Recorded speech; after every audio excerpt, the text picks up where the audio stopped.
He broke up with me because I wanted to go on a girls trip and get my back blown. Bro, you can't make this stuff up. Ladies, once you're in a relationship, you can't go on a girls trip anymore. Chat, let me know in the comments right now. Can women go on girls trips once they're in a relationship? I think it's an absolutely not. I got a banger from Modern Dating here. Let's get straight into it. The girl that canceled her 30th birthday trip to Paris because she feels so fulfilled with her boyfriend. I'm sorry, I don't mean this to be like a hating video, but I feel like I could speak to this because I too am turning 30 and I too booked a trip for my 30th birthday and I'm never gonna cancel that shit. I don't understand her point. Yeah, okay, cool. You booked a trip. It seems like you don't have a man. So I don't see why you're tripping about that. I mean, if you ain't got a man, cool. Go book your trip. Go get your back blown. Go get your spine realigned. Go do your thing. Go do your thing, baby girl. Nobody's stopping you. On my door right now, give me everything that I want. He could probably give me $1 million and I still would go on my trip. This is proof that you can give a woman the world and it's still not good enough. Like, does she not realize how ridiculous this sounds? A man could come in and give her all this money, give her everything that she wanted in her life, but she still wants to go to Miami to get her spine realigned. Come on, bro. After I realized what the video was, and then I started seeing a couple other videos talking about it, so I'm like, okay, maybe let me go back to the video, and it was exactly what I thought it was gonna be. Again, like, I don't wanna hate, but this just speaks to me because I'm on the same level, and trust me, like, stop the cap. I feel just as fulfilled without a boyfriend. When you look back on your life, when you're in your 60s, your 70s, you're gonna look back on when you turned 30. Because that's really one of the most like pivotal times of your life. Stop the cap. Your 20s are great, but like 30 you're gonna remember forever. I don't remember nothing about my 30th birthday. You know, the last birthday I remember was like when I was like 21. And you're gonna look back on it and you're gonna be like, I should have went to Paris. And all the comments are, you know, telling her that she should still go. She's like, no, with a heart. And then also, some of the comments are like, girl, did you never watch The Hills with Lauren Conrad? And she's like, I'm only 29, so that like wasn't on my radar. Like, we're the demographic for The Hills. Are you kidding? So here's the thing. In chat, let me know, do you agree with her when you're 60 years old? You'll be looking back at that girls trip you went on to get your back blown. Or when you're 60 years old, you're probably going to be looking back and seeing what legacy you've actually left behind. Do you have a husband? Do you have children? Do you have grandchildren? That's typically what someone with wisdom and maturity is going to look back on their life and appreciate and value. Not the fact that they went to Miami, not the fact that they went to Paris, not the fact that they went to the Galapagos Islands, not the fact that they went to the Bermuda Triangle, not the fact that they went to, you know, Turks and Caicos. None of that really matters. What matters is the legacy that you leave behind. And the thing is, with these single women, they're leaving no legacy behind. Probably, I mean, okay, no, I lied. Maybe some cat carcasses in the backyard. Maybe that's what they're leaving behind, but you're leaving no legacy. Never stop your life for a man. That's all I have to say. Sound advice. This goes back to the whole thing of like single women keep women single, and it's always like an echo chamber of misery. Like Cass is a stay-at-home mom, but it's so funny to me when she'll go out in public, there's other women that will shame her, not shame her, but like disagree and be like, well, how can you not work? How can, well, like, don't you want to go do something? Aren't you going to get bored? Even my own mom has said that. Aren't you going to get bored from not working? And Cass is like, no, I love not working. I worked for like 15 years of my life. I've been working since I was 15 years old. Started at a grocery store and then I became a nurse. I like being able to stay at home and cook for my man and clean for my man and take care of Loki. And now Cass is pregnant. And now she'll be helping take care of the baby. You know, I take care of the financial load, I provide and protect, and she stays at the house. Like, what happened to these typical, like, traditional gender roles? What's wrong with that? Cass is thriving. She gets to do what she wants. And now she's pregnant. She's happy. Her stress levels are really low. That's the things we should be going for. This is a clear example of some. Like I said, man. When Cass goes out and she tells people what she's doing now, they're like, how could you do that? Like, don't you want a job? Like, do you not, you must not feel fulfilled. Cass is like, I feel completely fulfilled. What are you even talking about? This chick right here, her boyfriend broke up with her on her way to the girls' trip. Bro, you can't make this stuff up. Poor baby. Oh no. Sad got to day. the point where he ended everything over text. It meant he had already told her he wouldn't. I mean, yeah. If he's texting you that it's over, baby girl, you really didn't mean that much. I'm gonna be honest. But chat, would you break up with your girl if you were like, you're not going on a girl's trip? And I can't tell if she's wearing a neck brace or if that one of those pillows you wear. Lord have mercy, that thing goes all the way around. I thought she was suffocating. But chat, would you break up with your girl if she wanted to go on a girl's trip? I'm gonna keep it a thou wow. If Cass was like, I have to go on this girl's trip with all my single friends, it's a wrap. No, we don't do that. But the thing is, Cass respects me enough to know that. Like, Cass is like, I don't want to go on a girl's trip. Like, I care more about my family than I do a girl's trip. It's hard to find these women like that nowadays, but they are out there. Trust me, they're out there. We've got some of them in the chat. But, you know, it's these girls right here that get sucked into this delusion of their other single friends to think, oh, I need to go out and about. I need to go hit these streets.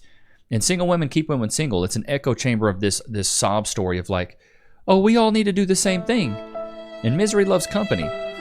A lot of these single women that are friends with women that are in relationships, they tell them, girl, leave your man, know your worth. It's bad. You got to really be careful with, you know, if your girl likes to have a lot of friends that are single, because, you know, at the end of the day, birds of a feather flock together. So if a woman is going out there attracting trash man after trash man after garbage man after garbage man, you got to think the common denominator is you. We've talked about this stuff, but also if they're always attracting a certain level of friend, oh, all of her friends are broken or all of her friends are single moms. I don't know, man. Maybe she really thinks that she's a single mom even though she's in a relationship. I don't know, man. Maybe she really thinks she's broken and that's why she attracts other broken people. So you got to be really careful of who your girl's seeking to be friends with. Like me, I really don't have any new friends. You know what the new friends that I have? Business associates, guys that are in, you know, social media, guys that are in photography or fashion, or the things I'm interested in, you know what I mean? But I'm not friends with guys for just like no reason, or like, oh, he's a single dude, I'm just gonna go kick it with him. No, I'm not going to the strip club and getting the tuna and grits special on a Wednesday. I'm just not doing that. What is your opinion on stepdads disciplining their stepchildren? Well, I mean, in a perfect world, that would be okay, but ugh. Okay, me personally, being a stepchild myself. You know, that's the number one indicator of abuse in a household is if there's a step parent present. Isn't that crazy? I feel like there needs to be boundaries. You can't raise your voice at my child, certain level. You definitely can't put your hands on my child. Okay, well then, you don't need a man. Stay alone. If you feel like it needs to go that way, you come and you speak to me and we discuss it and I will deal with it. I don't ever want my kids to feel like I've not kept them safe by allowing somebody that's not their parent to put their hands on them or to mistreat them. I feel like that's my biggest fear as a mum. Thank you. Don't expect. Thank you. Now she should have said, that's dumb. Stupid. Don't ever expect to get a man, because a man that knows his worth is gonna want to come in and discipline the children. But a smart man, and this is just my opinion, chat, put a 1 in the chat if you agree. A smart man is gonna know that getting with a single mom is like hitting on 20 when you're playing blackjack. It is a really bad deal. Playing somebody else's saved game, not a good idea, because you don't notice. She said something very specific there that was like a red flag to me. He would have to ask permission. He would have to approach her first. So he can't really be the head of the household if he has to approach this woman and say, hey, is it okay if I discipline the kids? He has to like get permission from her, which puts her in that alpha role, which puts her in that leadership role, which most of the time it seems like women take advantage of that stuff. And you know what I'm talking about? Ain't that right, Loki? I've fallen at work and been injured. Oh wait, I should call my lawyer. I'm John Morgan of Morgan & Morgan. Hey, John Morgan of Morgan & Morgan. It's Levi Nichs of YouTube. Can I get some cash, please? Morgan & Morgan & Morgan & Morgan & Morgan & Morgan & Morgan & Morgan & Morgan & Morgan. Did you know that your injury could be worth millions of dollars? Morgan & Morgan is the largest injury law firm in America, and they've recovered over $20 billion for their clients. $20 billion? That's a lot of cash. The insurance companies tried to lowball me, but Morgan & Morgan was able to take my pain and suffering and turn it into cold, hard cash. It's almost a good thing I was injured. But wait. How much is Morgan & Morgan gonna cost me? You never owe them legal fees unless they're successful. So it's completely free unless you win? Yeah. Hiring a lawyer? That sounds like really difficult. It's actually super easy. You can just go to their website and in a couple clicks, you can find out if you have a case. And you can literally do it from your smartphone. And remember, there is only one Morgan & Morgan.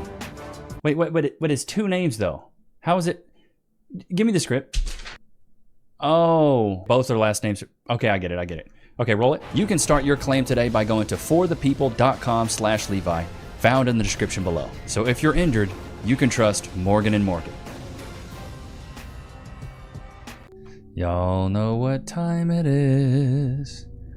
Can we get some freaking freeze in the chat, dude, please? Please get some freeze. Loki. Why are you looking like that, bro? You see him toss his head? Loki. He's drooling. Y'all see that? Loki. Free. He was straight up drooling. Did y'all see that? He had drool coming. Usually the only time he drools is when we go to like McDonald's and give him some McDonald's fries, because you know they cook those fries in that beef tallow.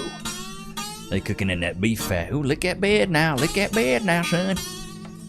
Boy, he loves him some salmon jerk. Let's get back into this. Uh-oh. Because I kind of feel like in our day and age, too soon to request something, because I kind of feel like in our day and age. Top of the caption says, she's over dinner dates.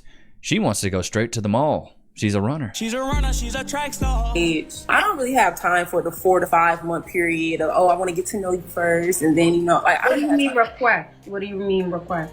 Like ask for money?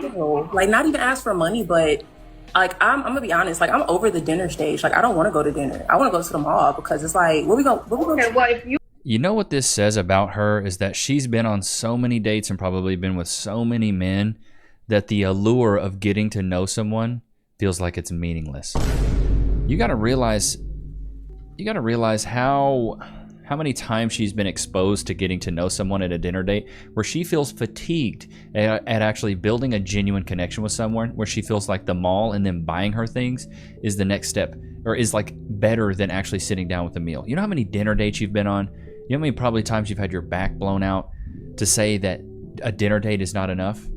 You got to go to the mall. Like, I don't think these women realize what this says about them, but that's exactly what I'm decoding from this.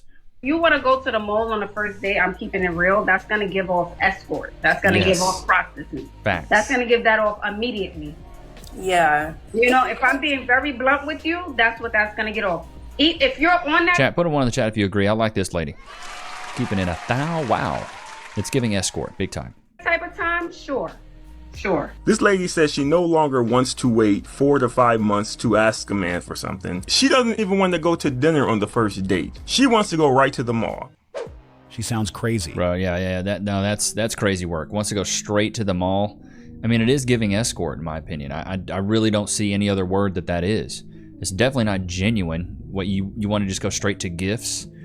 That's what escorts typically do, or a woman that's, you know, on a pole typically would want those kind of type of things. But sad, truly sad. Down my husband to make other people feel better about their tell your husband to work harder. Okay. Shitty situation. You only have all of that because of your husband. Damn straight I do. Either stay jealous or tell your husband to work harder. I don't know what to tell you. Good for you. You're right, good for me, because I fucking deserve that shit. I'm worthy and I deserve that shit. God forbid you say good things about your marriage or your husband, because people will be like, oh, whatever you have to tell yourself. I don't have to tell myself shit. It's facts. I stand on facts. 24 hours in a day. What your husband chooses to do with that 24 hours is up to him. My husband busts his ass to give me and my kids everything that we have. Then he gets to come home to a home-cooked meal and not worry about a goddamn thing. Love it. Thankfully, we have a woman. I love it. I love this chick. This is like Cass's attitude, kind of to the previous statement I made. She's like, don't be mad at me because I'm in a happy relationship and a happy marriage where my man gets to provide and feel fulfilled, and then I get to provide in a different way and feel fulfilled. I think that's the biggest thing we've lost in modern day, is that we think that both of us need to contribute constantly and both of us need to do the same things, when in reality it's like, it's okay that we're two totally different people and we both get value from providing different things. All right, let's go to this new channel on the Discord, which is Share Your Pets. Oh, you guys really went hard on this one. So you got Bree Rodriguez here. Let's see if we can't see this. Oh, look at this. The heterochromia. I love it. I love it. Looking good. Cute little pup there. Sorry, the screen. Let me move the screen over just a tad smidge so we can see just a little bit better. Look at how cute that. What is that, a Siberian Husky? Maybe coming back from the vet. That's Evie, huh? Let's see what else we got. Who is this? Who is this little fella? Cutie patootiers. What is this, a little dash hound? A little wiener dog? Dude, wiener dog is turbo. There ain't nothing turbo about that dog. The Great Pyrenees Husky Mix is Mickey. Oh, okay. My old man, wee man. Look at that little tongue, bro. I love it. I love the little tongue. My rabbit Loki. No relation. You got a rabbit? Okay, I see you. And my wee little baby dragon. Interesting. Cass would be petrified of that. This is Luna. Fierce, ferocious, and constantly hungry. Well, sounds like a good dog. Waifu God. Okay, I see. What is that? A little, I don't even know what kind of dog that is. Doggo 1, Doggo 2. I miss my little guy. Cutie right there. Cutie right there with the little collar on. Loki does this all the time. Puts his belly up. I love it. Captain Feral. Dog rolling around. Cass. Cass does this now. Loki does that all the time. I think we have a couple other battle stations as well. This is from, he says, rate it. From Clan McKinney. Okay, not bad. I like the desk here. A couple upgrades I would do is go get a desk that's an L-shaped desk on Amazon so you can have all one cohesive unit. Looks a little more uniform. So far, not so bad. Looks like the cable management could be a little bit better, but overall, I like your setup. I don't know how I feel. Like, when I see people's, like, orientations that are completely different from mine, I'm like, how do you do that? Because everything I have is, like, right-leaning because I have the camera here and everything, but I'll give this one a 7 out of 10. If you guys want me to rate your setups, please put them in the Discord. Join the Discord. I think we just hit 900 members. Shout out to you guys. So we'll hop into the suggestions chat, and then let's see if we can't. Joe Rogan reacts to Rob Schneider destroying California. What is this all about? Let's pull this up, and I'll move this screen back over here. You guys know I'm not a professional. Holy shit. He said what? In California, it has gone out of committee to approve slave reparations to be paid to people who were never slaves, to be paid for by people who never owned slaves, in a state that never had slaves. That's like paying child support for a child you never had to a woman you never fucked. Dude, Rob Schneider cracks me up, bro. Oh my God, it cracks me up. Oh my God. There's some other stand-up that he has that is absolutely hilarious. Okay, so I've heard a lot. What is this about? I just want to maximize it, dude. Why won't it let me play? Okay, let's see. What is this? What is this? Man finally calls out his wife's double standards. You want a king, you act like a queen. Okay. I don't understand is why you're complaining about me being the same person that you married. We've been together for 10 years, and for 10 years I've been the same man. And it's like you're trying to mold me into this fantasy man that you want me to be, who you can talk to and treat any kind of way, yet demand to be treated like a queen with the utmost respect. It's like if you want to be treated like a queen, maybe you should start acting like one, because I'm only human. Eventually I'm going to give you the I'm only human after all. The same energy that you give me. But it's like you want me to be this person who I've never been. And the crazy thing is, I've accepted that I'm never gonna have a woman that wakes up at 4 in the morning and packs my lunch. I've accepted that I'm never gonna come home to a home-cooked meal and a woman that serves me a plate in a clean house. So why can't you accept that I'm a great father, I'm a good provider, and I'm a decent husband? I'm not perfect, and I never will be. Yeah, that's crazy, man. I'm telling y'all right now, being able to work all day, and then I come out of my office, Cass has got food ready. Like I always say, man, there's something, it hits different when your woman cooks you a hot plate and sets it in front of you, and you take that first bite, and it's just got a whole lot of love in it. It is so good. And I feel bad for men that went out there and had babies with women that really don't treat them with that respect. I'm not saying that women should be so submissive to the point where they just like worship the ground you walk on. But if a man is providing for your lifestyle completely, he's doing more than your boss does, but you respect your boss more than your man. And that's a big problem with the modern dating market right now, is that women will go out there and submit and be more subservient to the man they work for than the man they love and live with. Shibadanaya should have bought a Honda, put it on a t-shirt. But chat, put a 1 in the chat if you agree. Women will be more subservient and submissive to their boss that cuts their checks than a man that they love. We've truly lost our way. And I think it's because feminism has made women think that their career and their job is more important than their family. And that's why they treat their boss with more respect than they treat their man. Like, women won't go out there and go to work and talk to their boss the same way they talk to their boyfriend. But they so-called love their boyfriend or love their husband. Isn't that kind of crazy? Back in the day, back in my day, back in my granny's day, a woman wouldn't talk to her husband like that, but she probably talked to her boss like that. No, I respect my husband. You're going to have to earn my respect, Mr. Boss. But now it's completely backwards. But chat, put on one in the chat if you agree. Isn't it crazy how it's worked out like that? I don't know, it's wild. But Loki, did you have a good time today? I had a great time, Father. But I hope you guys enjoyed today's episode. Don't forget to like, comment, subscribe. Shout out to Ricky Sickle for the designs there. But I hope you guys enjoyed today's episode. Don't forget to like, comment, subscribe. Go to LeviNichs.com for some exclusive merch. But I will see you guys on the next one, man. Peace.